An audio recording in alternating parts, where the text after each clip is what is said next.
Hi friends, welcome to Ween's Cookbook.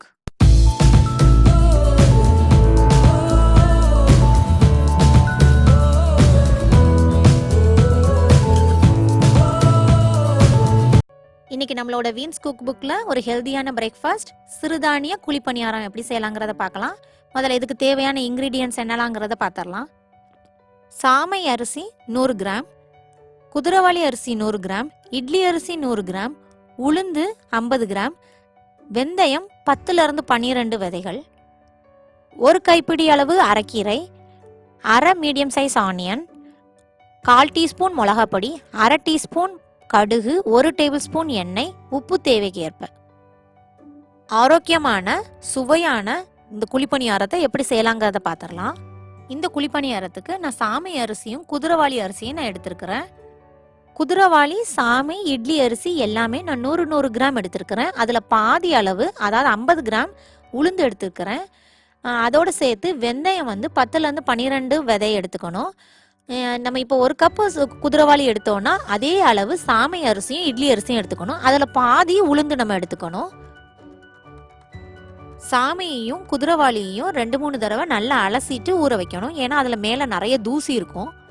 எடுத்திருந்த சாமை, குதிரவாளி, இட்லி அரிசி, உளுந்து, வெந்தயம் எல்லாத்தையும் 2 to 3 மணி நேரம் ஊற வச்சுட்டு தோசை மாவு பதத்துக்கு அரைச்சி எடுத்துக்கணும். கொஞ்சமாக தண்ணி ஊற்றி அரைக்கணும். அப்போ தான் சிறுதானிய வகைகள்லாம் நல்லா அரைப்படும். அதுக்கப்புறம் கொஞ்சம் தண்ணி சேர்த்து நல்லா அரைச்சி எடுத்துக்கணும். கொஞ்சமாக உப்பு சேர்த்து கலந்து விட்டுட்டு 6 to 7 மணி நேரம் புளிக்கணும். அப்போ தான் நம்மளோட குழிப்பணியாரம் நல்லா சாஃப்டாக வரும். 8 மணி நேரத்துக்கு அப்புறம் மாவு நல்லா புளிச்சு கரெக்டான பதத்துக்கு வந்திருக்கு. இனி குழிப்பணியாரமாக சுட்டு எடுக்க வேண்டியதான். மாவை நல்லா கலந்துட்டு இனி தாளிச்சு ஊற்றிடலாம். இந்த பதத்தில் இருக்கணும். தாளிக்கிறதுக்கு ஒரு கடாய் நல்லா சூடானதும் அதில் 1 டேபிள் ஸ்பூன் எண்ணெய் சேர்த்துக்கலாம். எந்த குக்கிங் ஆயில் வேணாலும் எடுத்துக்கலாம்.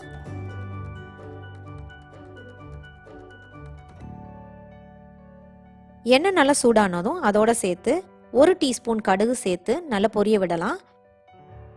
கடுகு நல்லா பொரிஞ்சதும் சின்ன சின்னதாக கட் பண்ணி வச்சுருந்த அரை மீடியம் சைஸ் ஆனியனை இதோட சேர்த்துக்கலாம். ஆனியன் நல்லா வதங்கணும்னு அவசியம் இல்லை. லைட்டாக எண்ணெயில் மட்டும் மிக்ஸ் ஆனால் போதும். ஆனியனோட கிரன்ச்சினஸ் நம்மளோட குழிப்பணியாரத்துக்கு ரொம்ப டேஸ்ட்டாக இருக்கும்.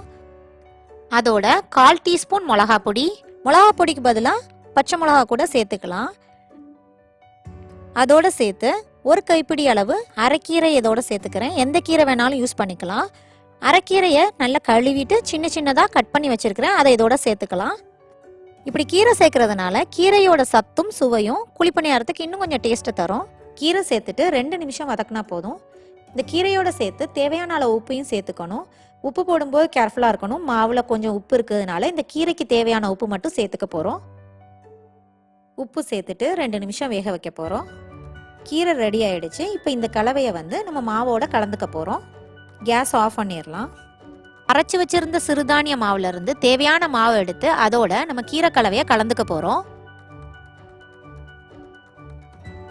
கீரை கலவையை மாவோட சேர்த்துட்டு நல்லா மிக்ஸ் பண்ணி எடுத்துக்கலாம். இதே மாவு வச்சு தோசை கூட செஞ்சுக்கலாம். ரொம்ப டேஸ்டா இருக்கும்.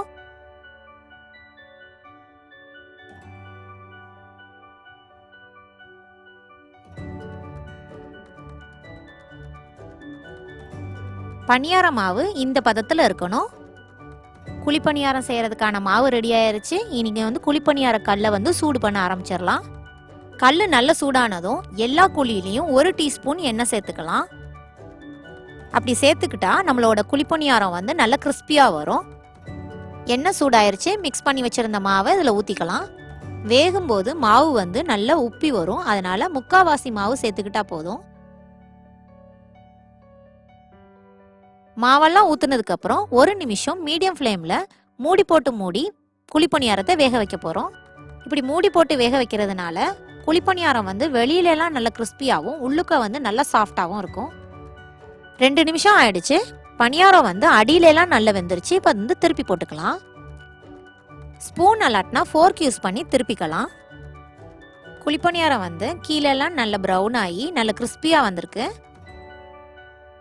எல்லா பணியாரத்தையும் திருப்பி போட்டுட்டு 2 நிமிஷம் சிம் ஃப்ளேம்ல வச்சு வேக வைக்க போறோம்.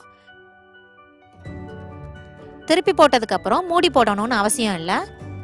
நல்ல சூப்பராகவே வந்துடும். இப்போ சுவையான ஆரோக்கியமான சிறுதானிய குழி பணியாரம் ரெடி ஆயிடுச்சு. இந்த குழிப்பணியாரத்தோட தேங்காய் சட்னி, தக்காளி சட்னி, கார சட்னி எது வேணாலும் வச்சு சாப்பிடலாம். ரொம்ப டேஸ்ட்டாக இருக்கும். நம்மளோட குழிப்பணியாரம் 2 சைடுமே ப்ரௌனாக கிறிஸ்பியாகவும் வந்திருக்கு. செஞ்சு பாருங்க, கண்டிப்பாக உங்களுக்கும் பிடிக்கும். இந்த ஆரோக்கியமான சிறுதானிய குழிப்பணியாரம் பார்க்கறதுக்கு மட்டும் இல்லை, சாப்பிட்றதுக்கும் ரொம்ப டேஸ்ட்டாக இருக்கும். நீங்கள் செஞ்சு பார்த்துட்டு எப்படி இருந்ததுன்னு எனக்கு கமெண்ட் பண்ணுங்கள். என்னோட ரெசிபி உங்களுக்கு பிடிச்சிருந்ததுன்னா என்னோட சேனலுக்கு லைக் பண்ணுங்கள், ஷேர் பண்ணுங்கள், சப்ஸ்கிரைப் பண்ணுங்கள். சப்ஸ்கிரைப் பண்ணிவிட்டு பக்கத்தில் இருக்க பெல் பட்டனை கிளிக் பண்ணுங்கள். அப்போ தான் நான் போடுற வீடியோலாம் உங்களுக்கு உடனுக்குடன் கிடைக்கும். தேங்க்யூ.